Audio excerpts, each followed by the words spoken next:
want to get into today, Matt, is the opportunity that's out there. Okay. And this market right now is funny because it reminds me a little bit of like 2018, 2019, where the market was really good still for sellers.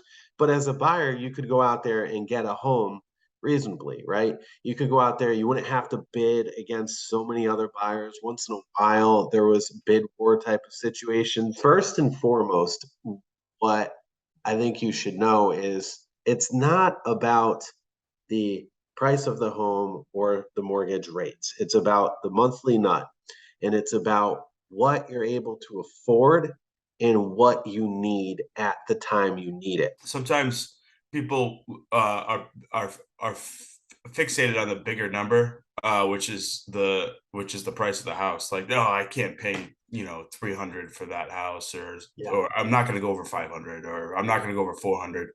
And it's like, all right, well, if it was $10,000 more, maybe 410, that might get you the house that you really like.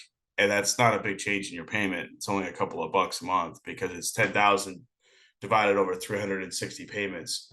Whereas like if it's 10,000 on a car loan or any other installment loan, it's usually over 5 years. So $10,000 has this big swing in the payment. But with a 30-year fixed mortgage, sometimes changing the number 10 grand is not that big of a deal. It doesn't put you that far out of your budget or make it that much more stressful of a payment. If a buyer is speaking with a real estate agent about what they should offer for a price, it's a good time to circle back with the loan officer and say, okay, how much does it change if we do $20,000 over, 25,000, 10,000 over what we're willing to offer, not so much the listing price. Um, I, I want to make it clear that we're not out here saying go over listing price, on Yeah. every You single don't need house. to anymore, not so Yeah, much. you don't need to anymore. You just need to strategize with your whole real estate team about what it really entails. How much more money does it bring? Does it have to bring to closing?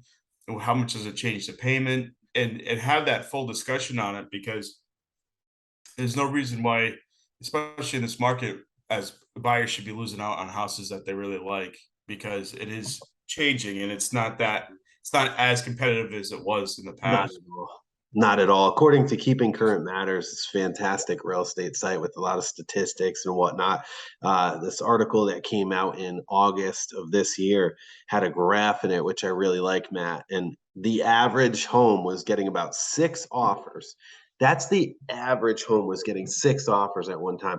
Now the average home, again, this is across the country now, is getting 2.8 offers. I would say that about half of our listings now in Rhode Island are receiving multiple bids. So Matt, the opportunity right now is there for someone who is sick and tired of getting sick and tired of being beat up and getting beat out by someone with maybe better financing. One thing that I do on my team that I think is best practice when I speak with a buyer to get them pre-approved, there's one key important piece is is there any room for improvement, and what needs to happen in order to achieve that improvement? Meaning, is there a way I can get my credit score up high enough to get a better interest rate, or do I save enough? Do I have to save X amount more dollars to get to a better loan product? What is that improvement plan?